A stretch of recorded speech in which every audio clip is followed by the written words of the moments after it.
I'd like to, before we begin, thank the principal of Charles Herbert Flowers High School, Mr. Gorman Brown, for allowing us to use his facility, as well as thank our staff from Security Services who will assist us in ensuring we have a safe arrival and departure from the site this evening. Welcome to the 4th Regional Public Forum on the Common Core State Standards. The establishment of the Common Core State Standards reflects a national priority to improve students' readiness for college and career preparation. Today, 45 states, the District of Columbia, 4 territories, and the Department of Defense have adopted the new standards. This evening, you will hear 3 perspectives, one from our State Superintendent of Schools, Dr. Lillian Lowry, a parent's perspective from the president of the Maryland Teacher Association, Mr. Ray Leone, and a teacher's perspective from our very own Ms. Shannon Landefield, an educator from Tulip Grove Elementary School. You will also have an opportunity to engage with our panel members this evening. You should have been given a question and answer card when you arrived. If you have questions to ask, please write that question down on the card. Staff will go around the room and collect your questions and bring them to Mr. Leone, who will assist in facilitating the question and answer portion of our presentation this evening. If you did not receive a question and answer card, please raise your hand and someone will come around and provide you one. Submitting your questions in writing allows us to answer as many questions as possible in the allotted time frame given for tonight's event. However, at this point, if your question, I want to make it, it's important that I share this, that at the conclusion of tonight's forum, if your question was not answered, staff will remain at the conclusion of tonight's forum to answer those questions. So the protocol for tonight's forum will be as follows. The three panelists will give remarks, provide 3 different perspectives on Common Core.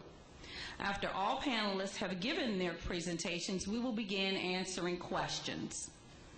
Just a reminder that we will not take questions from the floor, but from the actual cards. And staff will be coming around to distribute those cards momentarily. We ask that you respect the protocol for tonight's event. So, without further ado, it gives me great pleasure to introduce our first speaker, Dr. Lillian Lowry. Dr. Lowry took the helm of the nation's #1 school system on July 1, 2012.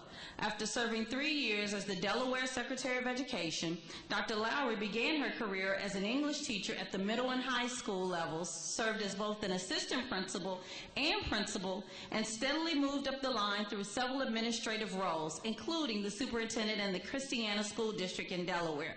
Please welcome Dr. Lowry. Thank you. Good evening, and thanks to all of you for joining us. Again, I would like to thank the principal, Mr. Brown, for hosting this event here at the Charles Herbert Flowers High School. We'd also like to thank Dr. Maxwell in his absence. He is with his Board of Education at a retreat, a statewide retreat with other superintendents and boards of education. And we really do appreciate, Ms. Guston, your being here tonight after a long day to help this go smoothly as we all come to Prince George's County.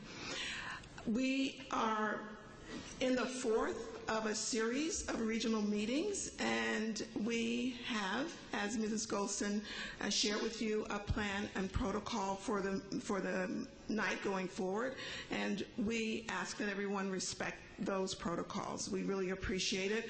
We want to get to as many questions as we possibly can, and we believe if we follow the protocol as it has been laid out, we'll certainly be able to do that. We have had wonderful events across the state, and we have learned that there are people who are really passionate about what is going on in our schools, and that is a good news story for us. We want people to be aware, we want people to be focused, and we certainly want people to be educated about what is happening.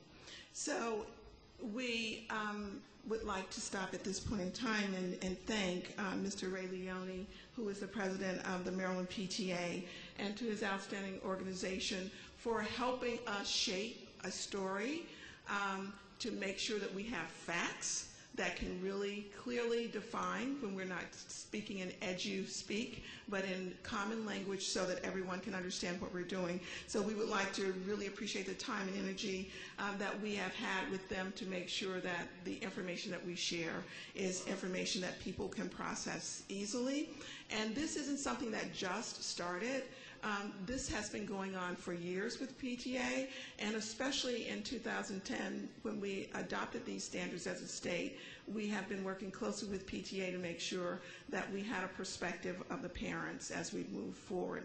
This partnership is not only with our state and local PTAs, but with the National PTA Organization. The National PTA Organization has produced also materials for parents so that parents can get a different perspective. And we have information on how to access this. The information is in the lobby when folks walk in, and you can certainly take as many copies of that as you like. And if you need additional copies, we will certainly provide those for you, as long as you let us know how and where.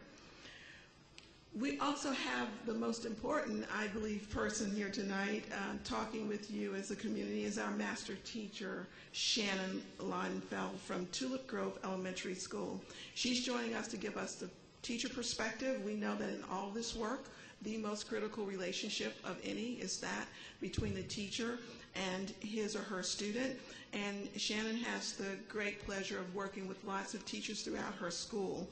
She is working with teachers and principals over the past 3 summers, I believe, right, to make certain that the Common Core state standards are implemented completely and clearly and with fidelity. So thank you, Shannon. We really appreciate that. Again, let me address first the format of this forum.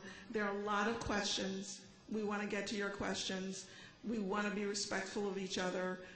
We are certainly going to be respectful of all of you, and we hope that that will be reciprocal. The questions will be written.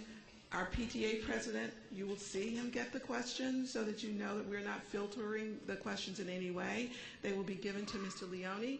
He will read the questions, and then anyone from the panel can answer the questions. And I have experts here from the Department of Education, so if we get to details that require more substantive information, we can certainly call on the members of the Maryland State Department of Education to make sure that you get the answers that you need. This is not a debate. This is an informational session. This is giving you information about what was planned in 2010 for implementation in 2013. It is happening. It is the implementation of Common Core state standards is happening in all of our schools across the state.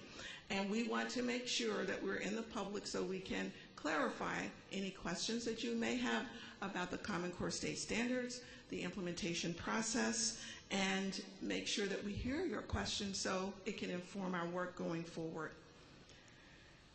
I have been in classrooms across the state because many of our school districts actually started the implementation of Common Core state standards before this year. Some have been implementing as far back as 2 years ago when the curricula frameworks were built.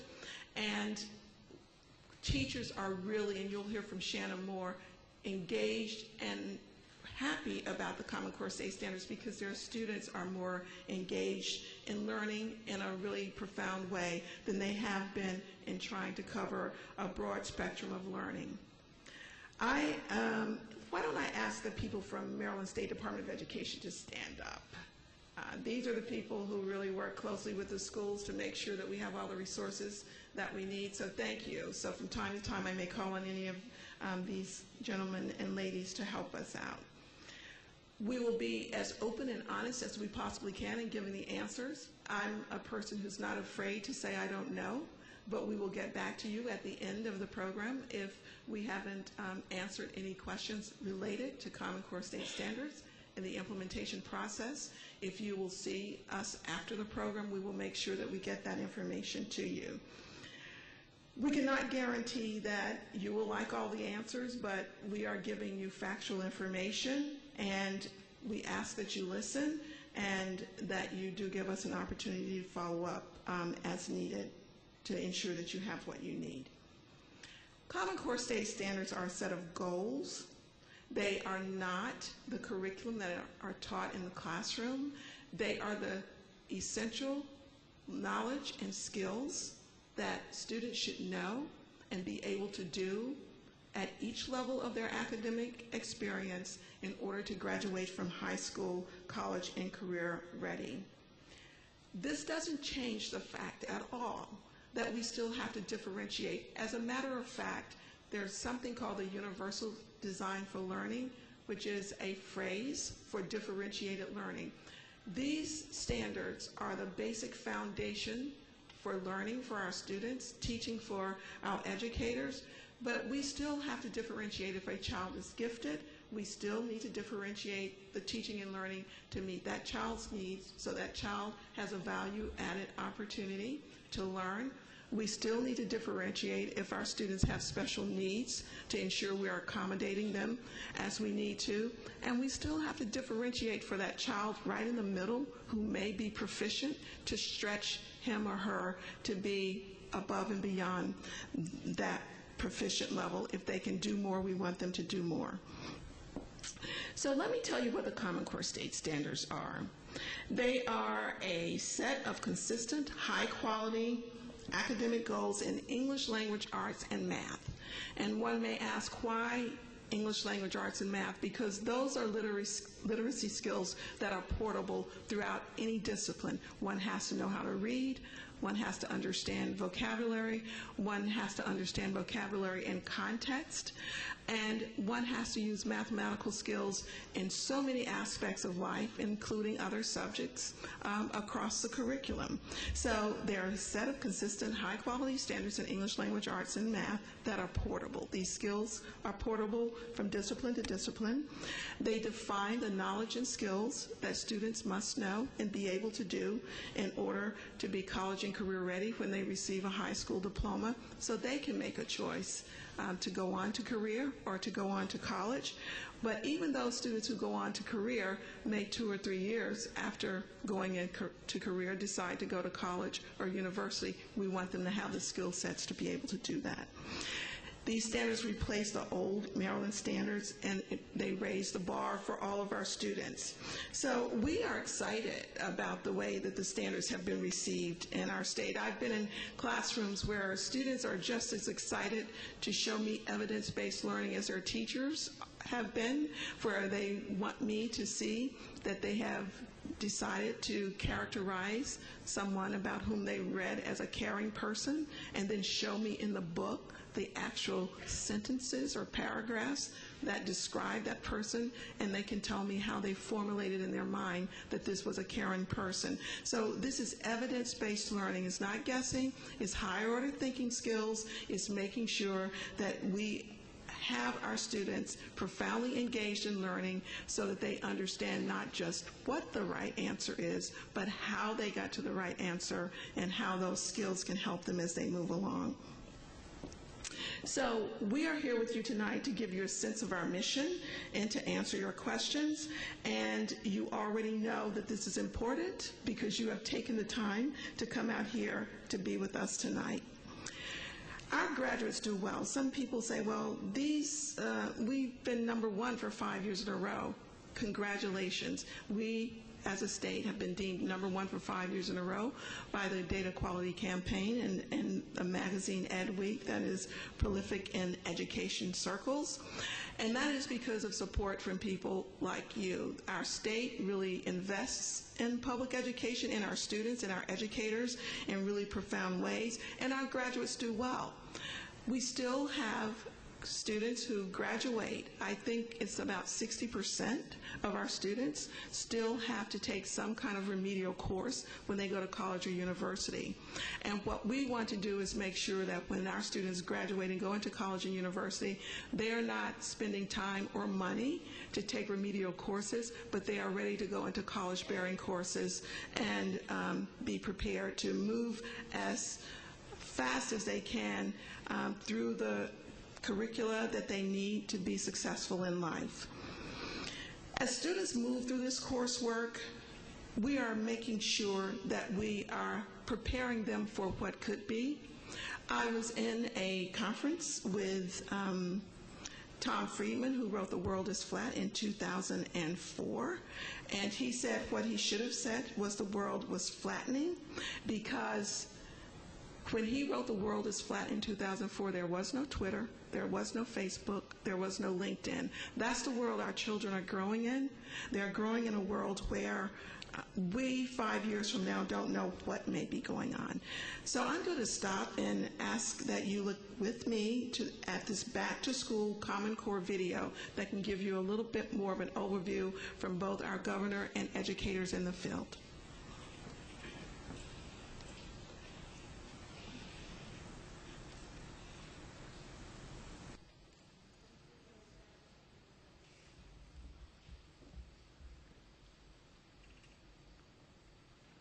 I think the video is going to be done. I know it's ready because they played it before. Hello, I'm Governor Martin O'Malley. It's back to school time for students all across Maryland. In our state, we're committed to giving every child the opportunity of a world-class education. Because in an innovation economy, education is the single most effective strategy for creating jobs and expanding middle-class opportunity. Together with record investments, even in tough times, you and I have built the #1 ranked best public school system in America. Our goal moving forward is to build the best public school system in not just America, but in the world.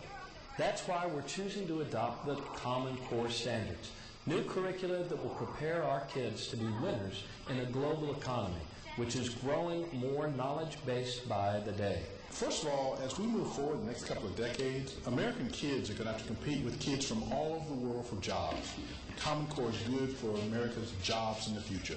That's really going to be the big change. We're really focused on the application of the skills and processes we've worked on before, and now we're taking that to the next level. To share ideas, to problem solve, to think out of the box, and so the Common Core brings that to the table, which is so key. If you look in a Common Core classroom, Common Core mathematics classroom, you'll see all sorts of students working together. Jobs will be tied to what's going on not just at home but elsewhere. Common Core brings our kids the chance to compete successfully with kids that are educated elsewhere in China and in India, and that's the bottom line. Because the standards are back-mapped from K to 12, and Maryland has included and is working on preschool standards, each grade level is able to have its own small responsibility for what they have to do to prepare students for college and career readiness. Parental involvement is going to be key as we fully implement Common Core state standards. As a parent myself, reading with your kids on a regular basis is so critical. Asking them about what they read and asking them to justify the answers they're giving to you. In the past, the emphasis was on procedural and fact fluency, and that's still an important part of Common Core. But in addition, there's a lot of emphasis on conceptual understanding. In the past, when we actually looked at educating kids in the United States, it was done in kind of a patchwork fashion. So that means that, for example, a kid in Iowa might get a very different kind of education for a young person, say, in Maine or here in Maryland. One of the stresses of the current English language arts standards in the Common Core is really thinking about the integration of those skills, not teaching reading for the sake of reading or writing for the sake of writing, but that integrated nature. So if you were to walk into a classroom, students would be looking at all kinds of different texts, reading, analyzing, having discussions, because listening and speaking is such an integrated part of the ELA standards. America was pretty much known for the mile-wide, inch-deep method of curriculum instruction in mathematics, and that has changed to model more what high-performing countries are doing. It's really important that our kids collaborate with each other in the classroom. Teachers are going to be asking kids to collaborate at a higher level than they've ever been asked to do before. It's been needed only in the last 20 years when the forces of globalization have really struck the American economy.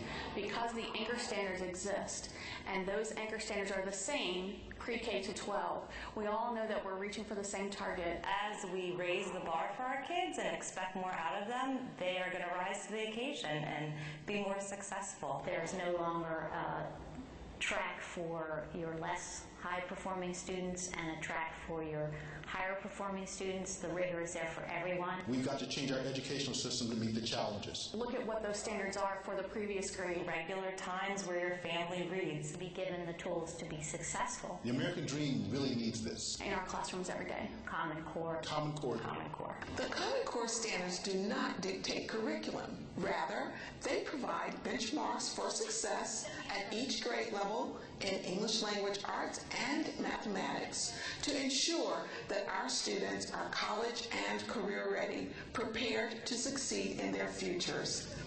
These standards will help set them on that path. Teachers and schools will continue to create lesson plans and individualize their instruction for the needs of their students, keeping these benchmarks and goals in mind. Thank you. So, Common Core state standards are in our schools right now, Prince George's County and across the state. As I said before, we are excited, our teachers are excited, and our students are thriving. I just want to touch on a couple more things before I pass it off to our other panelists tonight. This is about college and career readiness. This is about making sure that we have raised the bar for all of our students and that we are aligned in our thinking about what it means to be ready for college and career. We believe that our students deserve a strong, consistent set of standards no matter where they are. So what these standards do across the state, across actually the 45 states and the District of Columbia, is ensure that we have set a bar for every student that levels the playing field, so no matter one's area code or zip code, the quality of education has a certain foundation of strength. So the strong math standards really do help our students cluster ideas and better understand how math skills, just like the English language literacy skills, are portable from subject to subject, from grade to grade, no matter where they live, no matter what state. We also have a lot of military installations in our states, and we have parents in our state who move for different reasons, for job or family.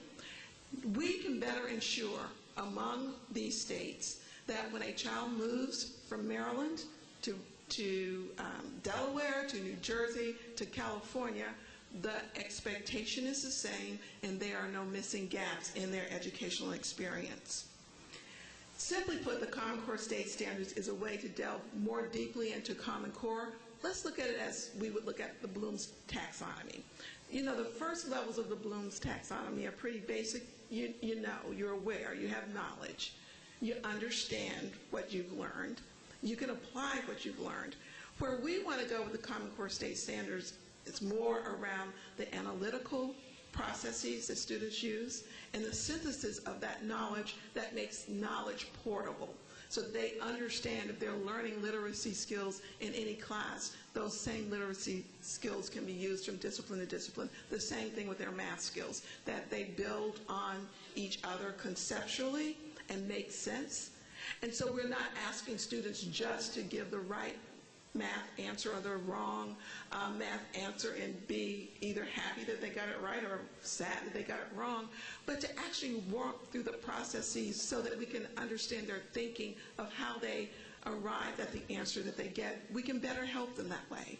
And instead of reading a piece of literature and talking about the theme and the tone and the plot and the main characters, how about reading 3 pieces of literature and talk about cause and effect and make comparisons from literary piece to literary piece so that they can synthesize that knowledge and build new knowledge.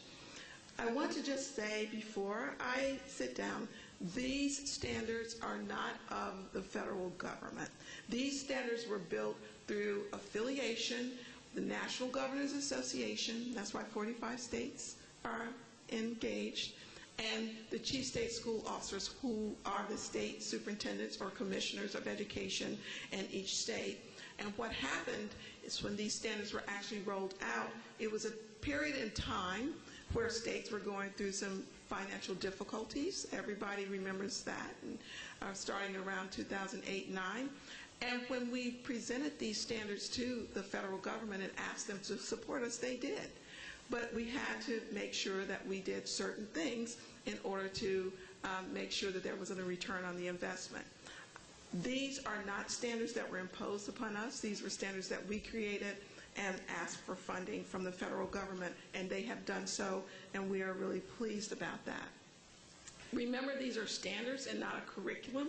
The standards are the goals, the essential levels of knowledge that students should know and be able to do each grade level. And from that, Maryland, like every other state, built out a guideline for integrating these standards. We call them a curriculum framework. This is kind of an outline of how they all tie together and how we can help schools and teachers kind of put together lesson plans and unit plans around these standards. We call it a curriculum framework. These standards are leading to new and improved assessments. So if we're going to be teaching these standards and we're going to be able to stand with straight faces and say to each of you that it was the right thing to do and our students are better for it, we have to have a way to assess the effectiveness of how we're instructing and how students are learning. So next year, we will be moving to a new assessment that is completely aligned with the Common Core state standards, and we can better inform instructional decisions and make sure that we're giving students what they need. Again, thank you for being here tonight. We look forward to engaging in a discussion with you. Thank you. We will now hear from Mr. Ray Leone. Mr. Leone took office as president of the Maryland PTA in July 2013. He has served in various roles with PTA for the past 13 years. He hails from Anne Arundel County, where he held numerous countywide PTA offices. He was also actively involved at Edgewater Elementary School and Central Middle School, where he was an avid teacher for 4 years. Please welcome Mr. Leone. That would be an avid tutor, not a teacher, but thank you. So good evening. First and foremost, thank you for taking time out of your busy schedule this evening to join us here. This evening is your chance to ask questions about Common Core. As parents, we are always careful to understand who, what, why, and when of the changes that affect our children. PTA believes that every child must be provided with a well-rounded, high-quality education, which will ensure that all children have the opportunity to reach their full potential and become productive members of society. Common Core was born out of a nationwide realization that we were not always keeping up with other countries. And as well-intentioned as its instruction has been, some jurisdictions were doing a better job on certain skills than its neighbors. We have begun to realize that what has been working for years simply just wasn't cutting it anymore. Now, that being said, we happen to live in a state that's currently ranked #1 in education, and as Dr. Lowry has pointed out, we can't rest on our laurels. Maryland is constantly striving for excellence. The state of Maryland signed on to and began working on the Common Core framework as part of the 45-state consortium a few years ago. We were one of its first members. The State Board of Education adopted the standards by unanimous vote in June of 2010. That being said, PTA has an obligation to make sure that our parents and students are well prepared to meet these new challenges. As with any change that affects our children, Maryland PTA has concerns. For that reason, Maryland PTA met with both the Maryland State Department of Education and the Maryland State Educators Association throughout the summer. Those meetings were focused on how we help our students understand and succeed in an educational environment that is in the midst of this change. MSDE President Betty Weller assures me that teachers are doing everything possible to make this work. They have concerns, as do we all. That is one of the reasons we suggested these forums. Ms. Goldson, Dr. Lowry, and our master teacher are prepared to answer many of your questions tonight. As each county board of education adapts their curriculum to the Common Core framework, Maryland PTA is consistently trying to make sure that parents have the tools needed to understand those changes. Where individual school districts are struggling with unique challenges, we try to find ways to help those affected parents advocate appropriately. PTA leaders are encouraged to meet with their school or county administrators to discuss their plans for implementation of the standards and how their PTA can support that work. Maryland PTA encourages all local unit PTAs to advocate at every level that the teachers and their students have the tools that they need to make a successful transition to the Common Core framework. Again, PTA believes in these internationally benchmarked standards that ensure all students are held to consistent expectations and that will prepare them for college and career. Maryland PTA has established links to the MSDE Common Core information pages on our homepage, mdpta.org. We have also linked MSCA's More for the Core initiative there as well. PTA appreciates the level of partnership that we've had, and we're happy, always happy, to host sessions where parents can get the answers they need. There are many people, administrators, teachers, and parents working very hard to make sure that we are ready for the PARCC assessments being tested this spring. Common Core, created by teachers, parents, education experts, and others from across the country, provides standards that are clear and consistent with expectations that what students should be learning at each grade in order to be prepared for college and career readiness. Maryland PTA is confident that the new Common Core framework will provide additional rigor and depth. We are encouraged by all the positive comments we are hearing from teachers. Maryland PTA will continue to provide and participate in forums where parents can respectfully inquire about the changes, and we encourage parents to engage their local school boards, school administration, and teachers with any concerns as they arise. So PTA, so what does Common Core mean for parents? Common Core, when it's running at full steam, will give our children the critical skills they need to be college ready or ready for the workforce, a 21st century workforce. With Common Core standards, parents will know exactly what their children should learn by the end of each grade level. Establishing clear expectations for students will better enable parents, teachers, and students to work together towards shared goals. The Common Core shifts instructional intent from high school completion to college and career readiness for every student. When the standards are fully implemented, parents will see that each grade covers fewer topics, but teaches content in greater depth. Over the next several years, curriculum and assessments will evolve to align with the Common Core. With the Common Core, parents can be assured that their students are learning to the same high-quality standards as other students in Maryland and across the country. Today, though, we are faced with change. MSDE has been working hard for the last few years to make sure we are ready. Are we? As with any change, anxiety runs high. Doubt will try to knock the wheels off, and we will all get a little worried. Are we prepared? I think personally that with some hard work and commitment from everyone, teachers, students, administrators, Board of Education members at each level, and parents, yes, parents, we will get it done. Everyone here wants what's best for our children. We want challenging, rigorous content, which teaches our children how to solve problems multiple ways and prepares them to move beyond high school to college or into the workforce. We want them to be able to compete on a national or global stage and be successful. If we work together, Common Core will be successful. So tonight I urge you to ask questions, share those answers with your PTA in meetings or on the soccer or football fields, and with your children. Keep in mind that there are many avenues to get more information and not just on the table in the lobby. Start there, though. Look at both the MSDE and Maryland PTA websites and schedule time to talk with your teacher. Inquire about your school SIT team and ask how you can help. Participation in the process will make this transition easier. And again, thank you for coming out this evening.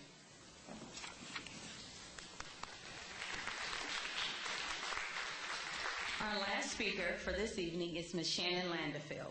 Ms. Landefeld is a master teacher at Tulip Grove Elementary School, which is located here in Prince George's County Public Schools. She's a national board certified teacher and has been an educator for 15 years.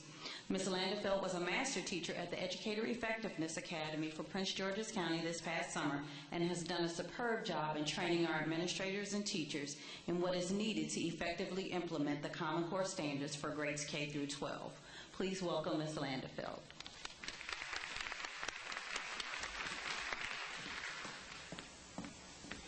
Good evening. Welcome to the Back to School Common Core Forum. As Ms. Golson said, my name is Shannon Landefeld, and I'm honored to be here this evening to share with you a teacher's perspective on the new Common Core state standards. I'm currently an academic instructional lead teacher at Tulip Grove Elementary School, where children bloom. And during my 14 years in Prince George's County Public Schools, I've been fortunate to teach both first and fourth grade, giving me varied perspectives on the elementary classroom. Never have I been so excited about educational reform that highlights what's best for our students' academic success at all levels. It's already been an amazing start to the 2013-14 school year, with teachers working collaboratively to fully implement the Common Core. Over the past 3 summers, the state of Maryland has worked hard to train administrators and teacher leaders throughout the state on Common Core through the Educator Effectiveness Academies.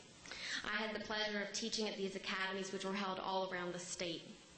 We informed school leaders about the Common Core and the shifts that must take place in order for them to proceed towards full implementation this school year. School leaders then took the information learned from the academies and trained the teachers within their schools and school systems. Over the past 2 years, educators have been working diligently to learn about the Common Core state standards and how they can ensure that our students are college and career ready. Were there lots of questions? Yes. Were some teachers apprehensive? Yes. But for the most part, teachers were excited, willing, and ready for this change. Wonderful things are already beginning to happen in our schools here in Prince George's County, in the D.C. metropolitan area, and across the state. Teachers have already begun fully implementing the new standards and are adjusting their teaching to reflect the shifts of the new Common Core state standards. As with anything new, there are some changes that must be made to ensure that our students are college and career ready. But the new Common Core state standards have not changed everything. Maryland has been ranked #1 in the nation for the past 5 years. This provides evidence that our teachers were already utilizing effective teaching practices. Therefore, we will not do away with many of these research-based effective practices, such as small group reading instruction, teacher modeling for students, teachers using and showing students how to use technology, and teachers providing students with supports, such as graphic organizers, rubrics, and notes. Students will continue to work in collaborative groups to discuss topics, complete tasks, and explore texts. In fact, small group work will be used to a greater extent to enhance students' speaking and listening skills as outlined in the standards. So our teachers will continue with these practices and enhance other teaching techniques to address the changes in Common Core. Our Maryland teachers are the best in the nation and are prepared for this change. So you may wonder, what is the purpose of this change and where is it taking us? This change was all brought about in order to make our students college or career ready by the time they graduate from high school. Educators recognized a gap and a need to better prepare our students for college and careers.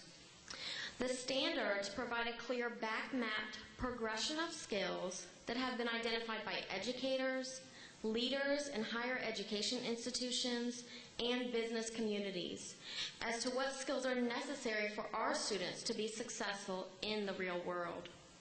These include tasks such as problem solving, collaborating, critical thinking, communicating, writing, and analyzing. No matter what professional field you are in, you use these skills daily in order to accomplish your job successfully. Our teachers from pre-K to 12th grade will help students develop these skills by creating lessons that dig deeper into topics and require students to extend and explain their thinking verbally and in writing. Now that there are clear standards which build upon the previous year's standards, teachers can plan instruction with a clear picture of where students came from, regardless of what state or system they were in last year. While Common Core does set the standards for what students should be able to do or master at each grade level, teachers still have to plan instruction to meet the needs of their students. Teachers will use their own creativity, student data, knowledge of their students, and best practices to implement effective student-centered lessons. In our students' English and language arts classrooms, some great changes are taking place. The English Language Arts Common Core places the quality of the material students are reading at the center of all reading instruction. We refer to this material as text, which can include stories, novels, videos, web pages, articles, plays, or any piece of text students will read. In the reading class, our students will be engaging in deep discussions about these texts, using academic vocabulary, and then combining the information they learn from those multiple sources and writing analysis or response. There will also be a strong emphasis on writing. Specifically, strategic writing will be emphasized in the form of informational or opinion essays. Traditionally, our students have focused mainly on narrative writing. While students will still be expected to write narratives such as stories, they will also be asked to write using a source and to provide evidence from the source they used. For example, after reading informational, or what we commonly think of as nonfiction text, students may be asked to write an informative piece about what they learned. This informational piece they write could be in the form of an essay, it might be a brochure, it could be a report, it could come in many different formats. Their writing will be purposeful, intentional, and reflective of what they have read. Teachers will be incorporating more informational text starting in pre-kindergarten all the way through 12th grade. They will be responsible for ensuring that the texts that have been selected are equally divided between informational, nonfiction, and narrative or literary texts. Students will be writing, analyzing, synthesizing, and applying knowledge from what they read. Classrooms will be conducting what we call close reads of text, paintings, or pictures. This close reading is a process where a more challenging text is presented to the students, and the teacher guides the students through an in-depth discussion of what they have viewed or read. Also, there will be a strong emphasis on academic vocabulary, both in speaking and in writing, that crosses multiple disciplines. For example, when exploring the theme of honesty, 5th graders could be expected to use words such as deceit, moral, and integrity. All disciplines will share responsibility for literacy learning. Content area teachers in social studies, science, history, and technical subjects will provide instruction on the reading and writing standards as it is applicable to their content. Students will be working on reading and writing in all content areas. In our students' mathematics classrooms, there will be more of a focus on key topics at each grade level. This focus will allow teachers and students to delve deeper into the math content. Instead of many units within the school year, teachers will focus on 5 or 6 areas of mathematics. The kindergarten through 5th grade math standards give our students a solid foundation in whole numbers, addition, subtraction, multiplication, division, fractions, and decimals. The 6th through 8th grade standards have a strong focus on geometry, algebra, and probability and statistics. In high school, students will continue to build on mathematical content and explore its application to the workplace. Within these topics of study in K through 12, teachers will emphasize some essential practices that are required in all math learning. The emphasis will no longer be on the one correct answer to a problem, but rather teachers will question and prompt students to explain how they arrived at their answer. The goal is for students to engage in real problem solving and to look at the problems from multiple perspectives. We want students to be able to prove their answer and explain why it's correct. Rigor will be increased in our math classrooms, which will require our students to apply mathematical ways of thinking to real-world issues and challenges. These real applications of mathematical thinking and problem solving will better prepare them for the college and workforce. In order to meet the varying needs of the students within a classroom, our teachers will teach in multiple ways, using various tools and strategies so that all students will have an understanding and will succeed. So you ask, how will we get all this done? Well, our teachers will have a responsibility for literacy learning, not just our English language arts teachers, but all of our teachers. Also, teachers will continue to learn about Common Core. They will be collaborating with teachers and specialists in their schools and in other schools across the state to ensure that our students are prepared for the workplace and college. They say it takes a village, so we will also need parental support. Please continue to stay in close contact with your child's teachers and school staff to learn more about Common Core. There were a wealth of resources on the front table this evening, so I encourage you to pick up those as well. At home, you can encourage your children to read and challenge themselves in their learning. Model your thinking for your children so they can see how you develop ideas and analyze concepts. No, you don't need to model how to do your tax returns, but you can show your child how to think about a magazine article or how you estimate how much you'll spend on groceries in a week. And also, don't be afraid to use advanced vocabulary with your child. They're more likely to use these words when they hear them in everyday conversation. Another way you could help your child is by taking trips to the library and encouraging them to check out more nonfiction texts. In the area of mathematics, you could provide support by working with your child on math facts and encouraging them to explain how they found the answers to their math problems. But most importantly, talk to your child and just ask why. Allow them time to communicate and explain their thinking. This is at the heart of the Common Core. Maryland has been ranked #1 in the nation for the past 5 years, and I'm confident that our students can do it again. We must challenge them, encourage them, and make them believe their dreams are achievable. Thank you.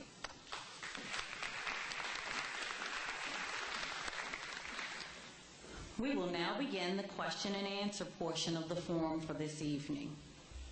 The cards will be collected and will be given to Mr. Leone, who will read each question and the panel members will respond.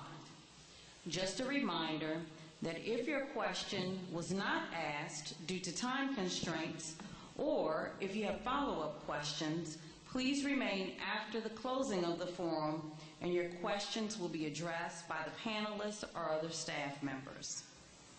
I will signal when the last question will be read for this evening. Thank you, and we will receive the questions momentarily. I got 3 of them up here, so I can go ahead and get started with that if you'd like. Perfect. Let's begin. Okay, so the first question comes from Lou Wilkerson, and it states, is it true that the National PTA received $1 million from Gates Foundation to support Common Core? And to be honest with you, I don't know if they got a specific $1 million donation to do that. I can certainly find out. Is Mr. Wilkerson still here? If he's still here, I'd be more than happy to take his email address and when I find out, get back to him directly. But I don't believe that. Okay, the next question is from Ms. Betty LeBron. Are you aware that many parents and citizens are very concerned about this curriculum, as well as the way it has been pushed through with little input from the people? Is this the correct way to implement a drastically new curriculum, or do we, the citizens who pay your salaries, deserve a say on this matter? We, the people, say yes, we expect to have a big say. So to reiterate what was shared earlier, these standards were adopted in 2010. They have been adopted for 3 years by the State Board in a public meeting. Maryland was one of the first states to join the consortium. We had teachers from across the state working as content experts, along with teachers from other states, to build out these standards. 3 years ago, as we shared earlier, we, as a department, were in collaboration with the PTA, both at the local and national level. We worked across the state in focus groups to build these out. As soon as the state adopted the Common Core state standards, the department built out that outline, that guideline that integrated these standards to give some direction to the locals, the local districts, as to how they could build out their curricula. And this started going on about 3 years ago. And so, as I said in my earlier comments, some districts in the state, 16 out of 24 to be exact, have started implementing the Common Core state standards last year or 2 years before. Some implemented on some level as soon as the curricular framework were built out. So what's going on this year, and I think it's kind of what happens in most processes, once this is now being implemented with fidelity in every single school in the state, we now have a more focus across the state, the country, on the implementation of Common Core state standards. But this is not something that started this year. This is a process that started in 2010, implemented in 16 out of 24 districts before this year, and being implemented fully this year. So while I certainly understand the question, and that's why we're out having these forums, so that we can really have this conversation with folks and kind of answer these questions and make sure that people understand that this wasn't something that happened in an instant, but it is an ongoing process that has been initiated for 3 years now. Okay, the next question is from Elena McComas. How can parents view what data is being collected, and can they opt out? So we have, so every parent has a right to his or her child's individual data and can see it at any time. All they have to do is go to the school and ask to see the child's file, set an appointment to do that. We have something called the Freedom, the Family Educational Rights and Privacy Act, which are both state and federal guidelines as to what we can do with data. We are very discreet in anything that we do with data. As a matter of fact, the data are actually owned at the local level. We only report data in groups, and if the number gets too low, we don't report the data because the child would be easily identifiable. So if the question is what we do with the data, we use the data on one level. I know what the question is. On one level, if the question is, how do we use the data? What do we do with the data? We use it to inform instruction. So we can look at individual areas to see where our students are strong and where our students are weak, and modify instruction to improve and enhance and remediate where needed. And as far as reporting data out, I've shared that with you. We have very strict guidelines when we, and by the way, and I'm sure most of you already know this, data reporting around the kind of data reporting that is being questioned tonight started happening about 10 years ago in this state. This data reporting did not come on board with the Common Core state standards. The Common Core state standards are essential knowledge, skills, and abilities that students should have. Data reporting has been around how we use information around our students at least 10 years in the state of Maryland. So if we still have questions about that, we can talk about it afterwards. But please know that that kind of data reporting and usage has been in the state for 10 years. It is not a result of the Common Core state standards. You cannot opt out of the assessments. The assessments are required, but you get the data individually. So when you say opt out, no, the students have to take the assessment. Thank you. The next question comes from Tanya Tiffany. Why did Sandra Stotsky, and excuse me if I butcher names, and Dr. James Milgram refused to validate Common Core standards as they reviewed them on the, I'm assuming CC is Common Core Validation Committee? So that is, unless one of my staff members know, I am not familiar with either of those two people. So we can get that question and get back to you. We're taking questions from cards only. If you write it on the card, we'll answer it. But so we're taking questions from cards only. If you write the question on the card, I promise you we'll answer it. And please, please, please, if you have additional questions after the open session, we will stay here and talk with you and answer them. I promise you that. The next question is from Tanya Tiffany as well. Keep going. Sir, we're not doing a debate. We're just answering questions. The next question. It's not a debate.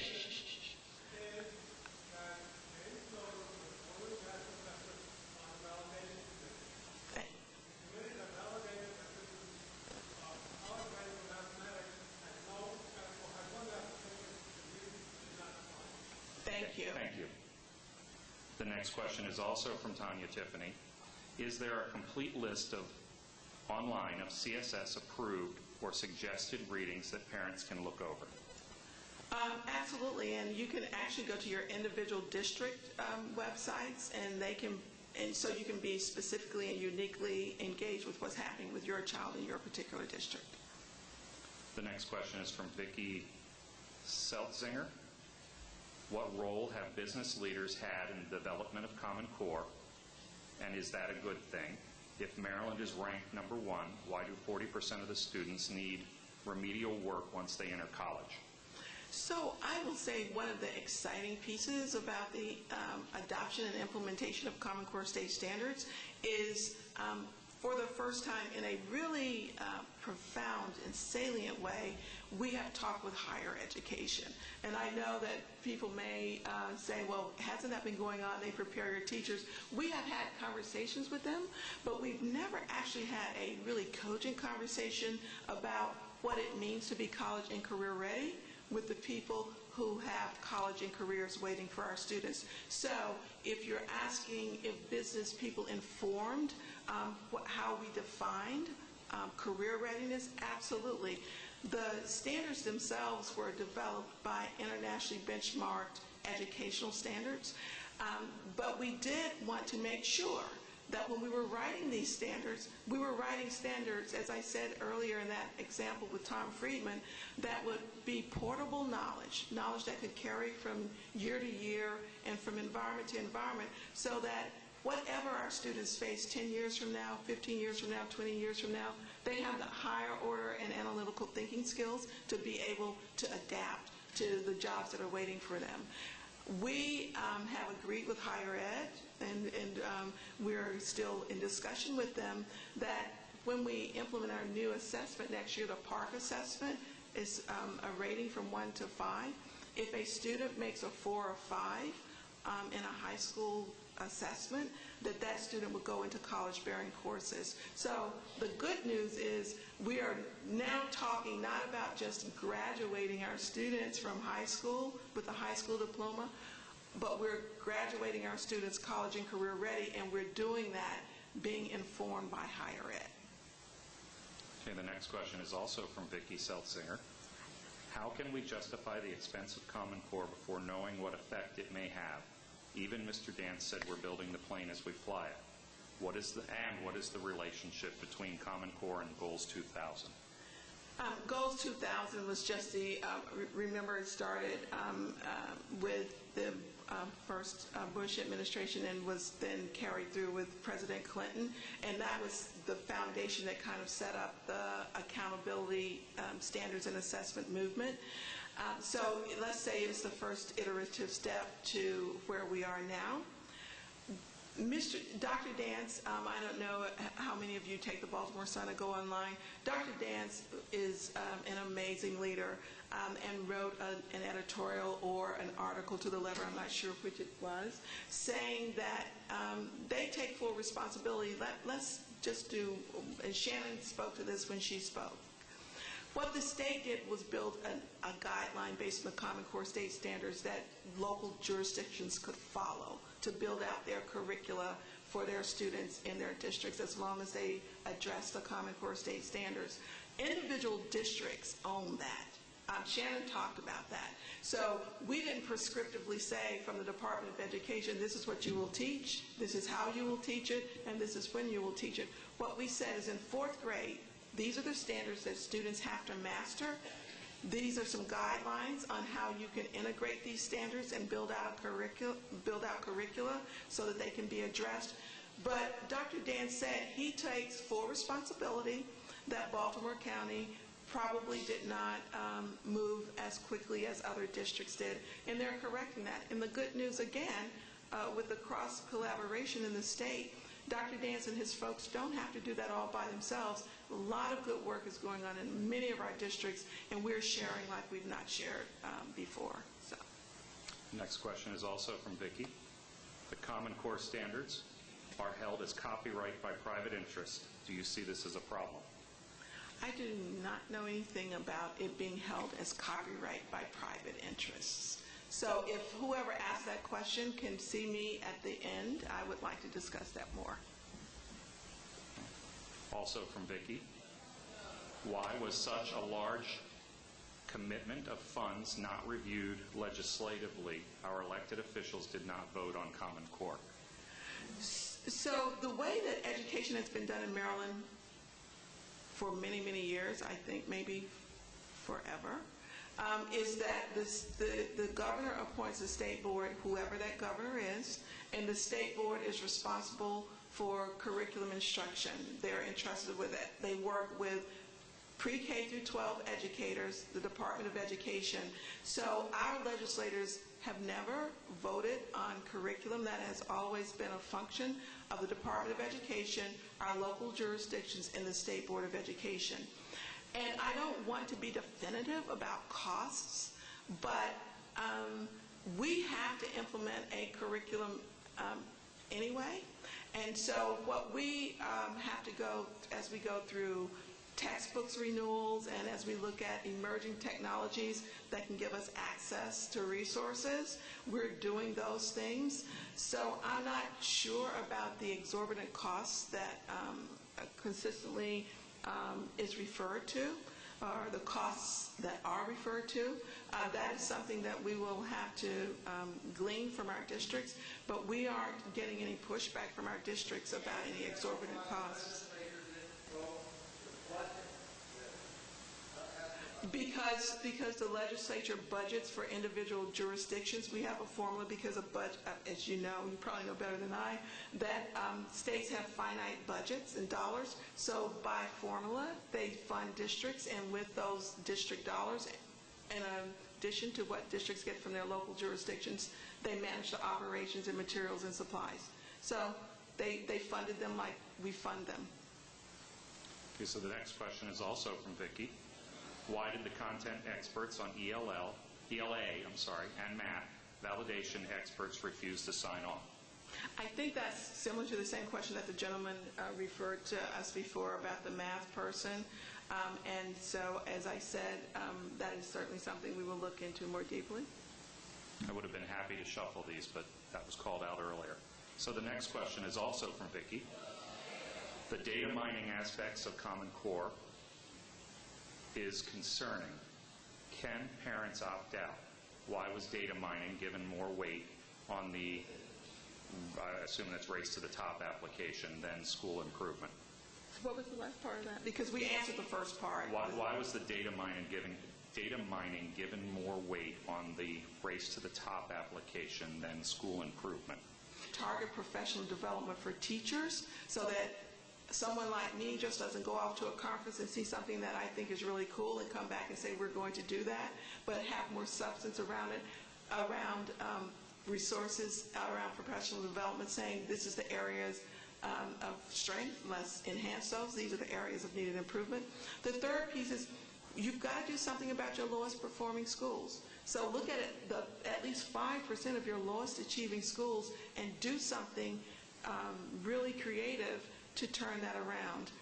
And then the fourth was to make sure that we knew what effective meant, and so that we were looking at our teachers and leaders to make sure that they were being effective. Now, I say all that to say that's what they put out there, the federal government. We will fund, but you have to do these four things. No one forced any state to apply for those race to the top funds. They put it out there as an opportunity, and individual states made the choice as to whether or not they wanted to live in those four areas and write a plan that was sent to be vetted and or approved. So it was a voluntary opportunity for a state. We didn't have to do it.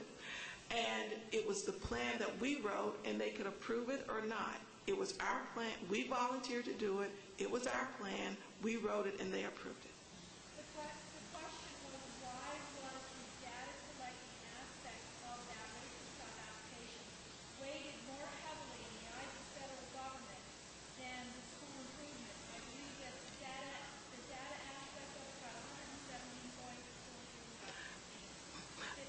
Well, I will just say, and we are taking questions. I really am trying to get through this because I want to be mindful that you've come out here tonight. We have put the protocols in place. I'm stretching them a little bit, we've asked for the question. I'm going to follow up, but we really need, if you have questions, this is, to put them on the card. I am assuming that the reason that how students perform carried a lot of weight is because that's why we show up every day. So we can do whatever we do all day long, all year long, and at the end of the day, the question is, so what? You did all of these things, you adopted these standards, you have these new assessments to gauge the effectiveness of the standards. The bottom line is, are children learning every year? Are they growing as they are being taught? Okay, the next question also from Vicki. Common Core claims to be raising standards, yet some states have had to relinquish high standards to adopt them. Why were states required to sign on to standards before they were published? States help, as I said earlier, states help to write these standards. Someone just didn't put a cadre of standards, a group of standards in front of us and say, read these standards, if you like them, sign on. Every state that belongs to the consortia that are engaged in Common Core, whether it be PARC or there's another consortium, Smarter Balance, had teachers working, building these standards. They had, the gentleman over here talked about a person who didn't sign on. We had national experts, we had international experts, people from higher ed sat down, developed these standards together. So Maryland was one of the first states to join in that work. So it was not like we blindly signed on to something, we actually helped develop. The second part of that.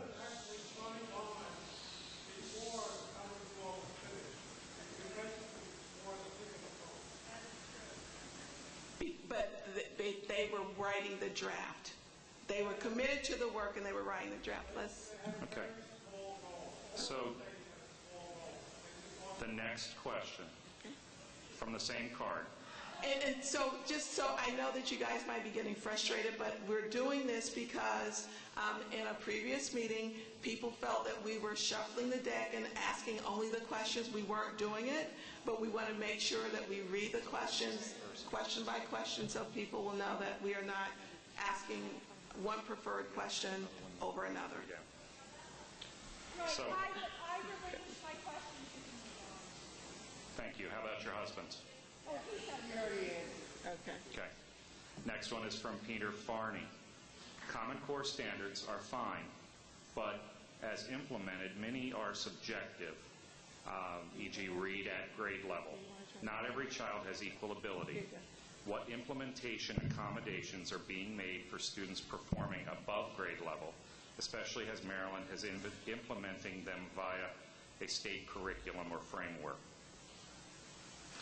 So the question I heard was, what is being done for students performing above grade level?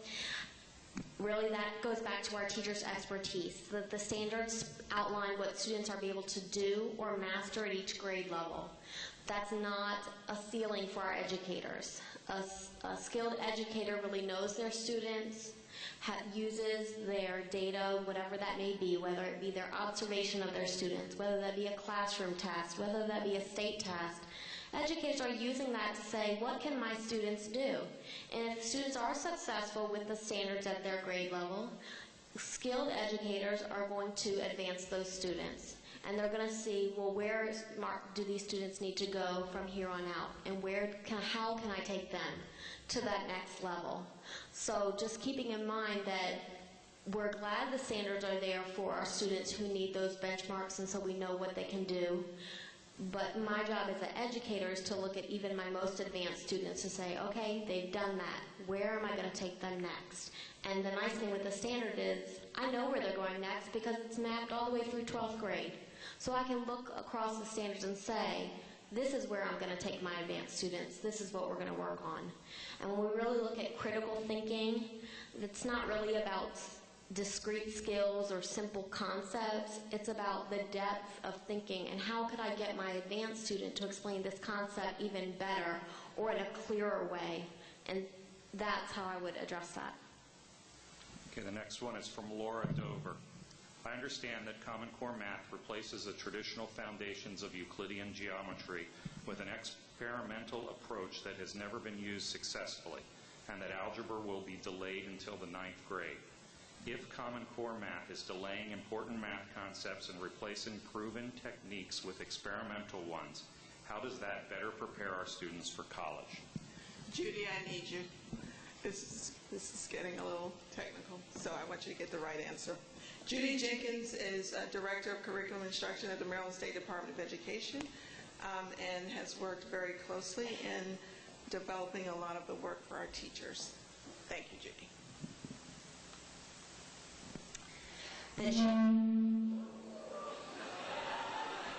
Sorry about that. The geometry curriculum or standards include both Euclidean and transformational geometry, so that students will have the opportunity to explore both. In terms of the rigor of algebra, many of the standards at the middle grades build the foundations for algebra, and in fact, it is not true that all students will wait until 9th grade to take algebra. Just as we have always encouraged schools to provide students with the instruction they need when they're ready, students will have the opportunity to be in algebra in middle school as they always have. However, again, this will be decisions that are met in the districts, but again, nowhere in the Common Core does it say that algebra is delayed until grade 9. The next one may run the same gambit, but I don't think so. Dr. Greg Belcher is the next questioner. The State Board of Education unanimously adopted the Next Generation Science Standards on June 25, 2013. Was there any public input sought before making this decision? There's pretty much, we published those standards. We got all kinds of feedback. We had the people from Achieve that have been working on the national level with all of us to come to board meetings.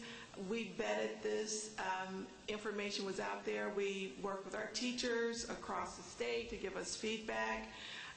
We have a very thoughtful, deliberative State Board of Education. They do not, I mean, these are people who run organizations and who are accountable not only to you, but people that they lead in organizations. They do not make decisions in a vacuum. So when we put something before our Board of Education, they vet us. And we usually go with a meeting that is informational, just to introduce the concept, let them know. We bring as many experts as we can to the table. Then the next meeting, we can talk about it again for publication, and we usually put things out for people to have a comment period. And then the third month is when boards usually take actions. So it's not like we show up at one meeting, present something to them, and they vote.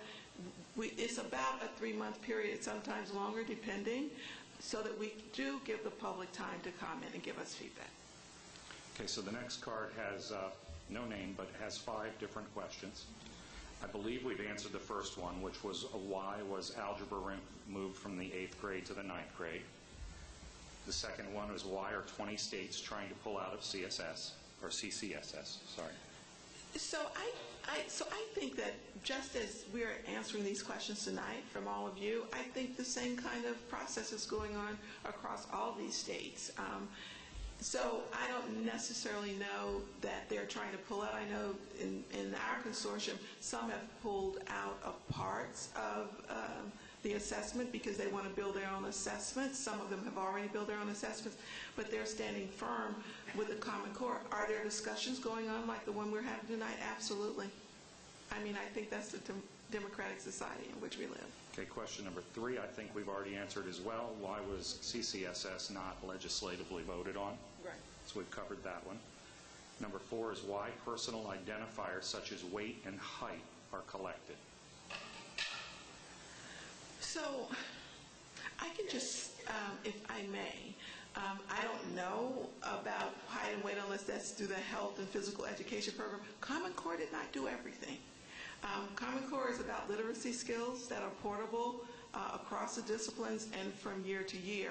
So I'm sure in other aspects, and we're looking at body mass index and other things that we do when we talk about healthy eating habits, obesity, and other things, that through some curriculum health and or physical education, those kinds of data points might be gathered. All right, now, I don't know that we can answer this one correctly or not, but I think Ms. Goldman may be able to. Can parents view what data is collected on their children, and how can parents opt out? So I think we answered that question earlier, and if students need to obtain their data from their student, they can go to their local school to obtain that information from their child's cumulative folder. Okay. And they cannot opt out. Okay, the next question has 2 on it as well. Several members of the validation committees refused to sign off on the Common Core standards. We've answered that one. Second one, Common Core curriculum sets my child backwards. My child has been complaining about the Common Core subjects. So, like with everything else, the Common Core, we know, has been vetted. We actually built a tool so we could compare our current standards to the Common Core state standards, so we know where the rigor lies at each grade level. The Common Core state standards are more rigorous standards, and so with that said, I would suggest that that particular parent talk with the teacher, with the individual teacher, just like parents would have always done, no matter the standards, that my child isn't being challenged enough, or give me some ways that I can be more helpful at home, or you can share with teachers how you think they can be more helpful to your child. That doesn't change the way parents and teachers interact. The adoption of Common Core state standards does not change that. Okay, the next card is from the same person. They don't identify themselves, it's crossed off. And I believe we've answered this again. Why did Dr. James Milgren refuse to sign off on the math standards? Second part of that one is there's 2 on each one of these cards. This does not challenge our children. Teachers may be happy, but my child is not happy because she is not challenged. So as Dr. Lowry said, that's definitely a conversation that you would want to have at your child's school with their teacher.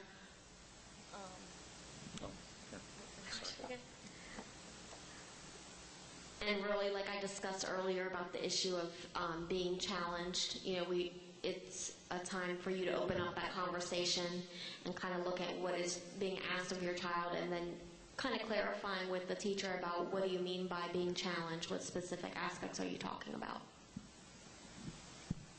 Okay, same person next to. Common Core was created by a company named Achieve and David Coleman with majority funding from Bill and Melinda Gates Foundation. True or false?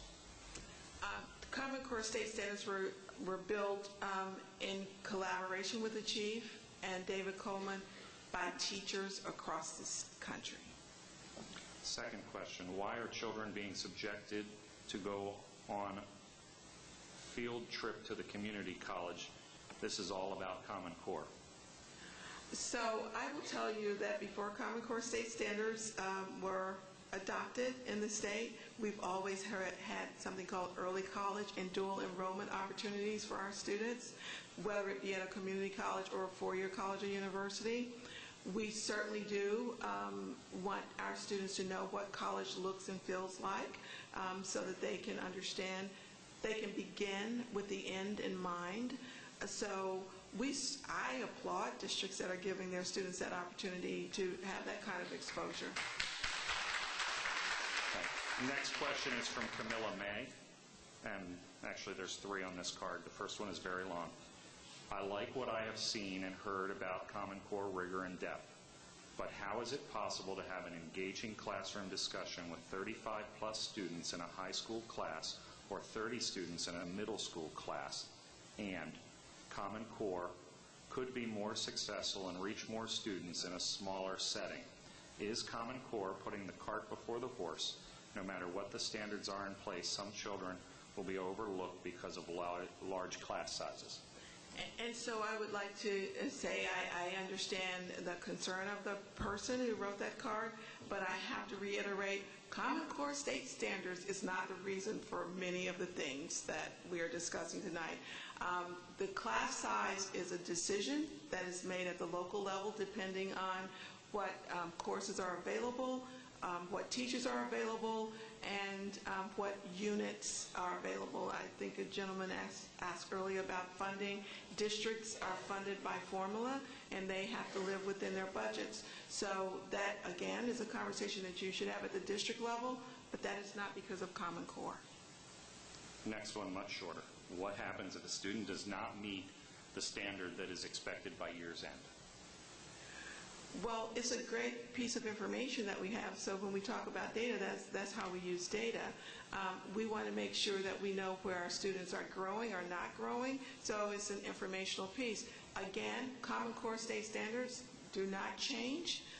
Retention and promotion rules and regs, that is code, guidelines are written and published online at district websites. I'll let Ms. Goldman. And so we will continue the same process that we use now for current retention and promotion processes. The assessment will not be the end-all that will make the decision whether a child moves forward or not. And third question on that card, what will be the scoring for the test that is replacing the MSA, i.e. PARC? Advanced, proficient, basic, question mark, and it seems as if the proficient range has widened, giving students a false sense of achievement. So that is an excellent question. There are 5 ratings for the assessment.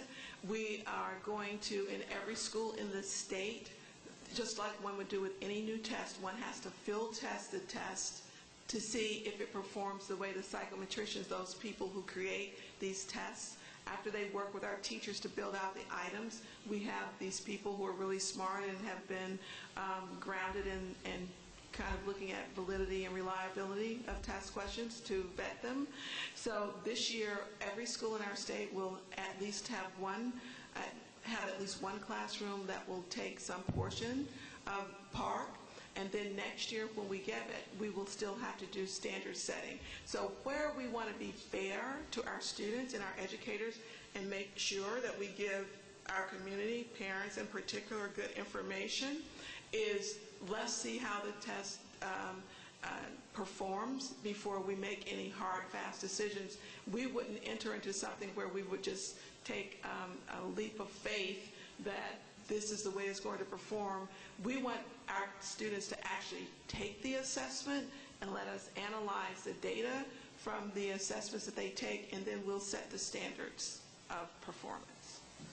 Okay, so we're at about 8:25, and I'm hoping to get to at least 2 more cards, maybe. This one's from Jocelyn Ekpo.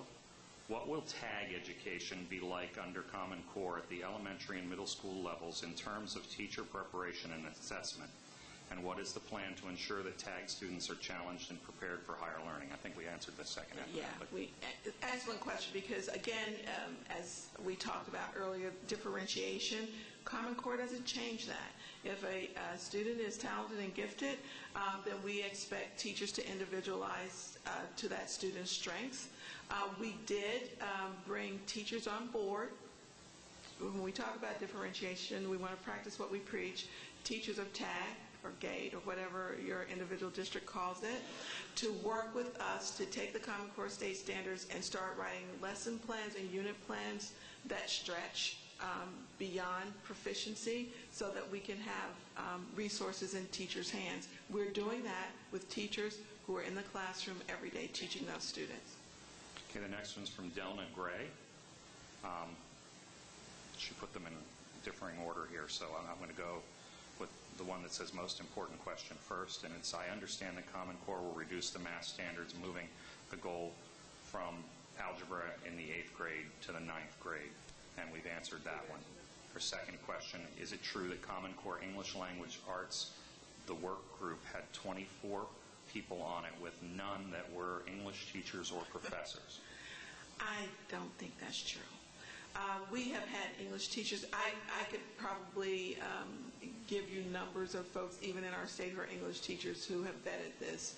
At the end of the day, maybe I will say this just to kind of try to get where that understanding may have come. As I said earlier, we used the best people, the best minds in this country to help write these items, but then they are vetted by psychometricians and others for validity and reliability. That could have been some such group that actually vetted what teachers had worked to build. I'm not sure.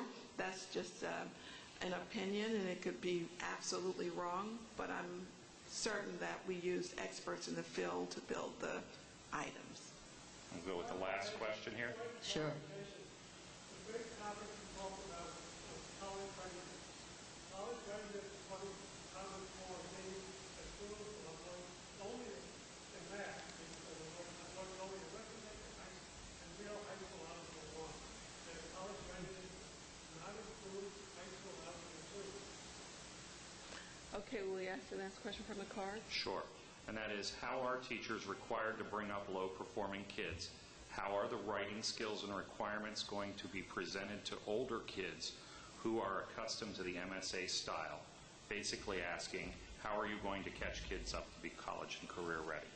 I think what we will have now, especially in high school, because right now in high school we have an algebra test, an algebra 1 test, and an English 10 test. That's what we do for literacy in high school.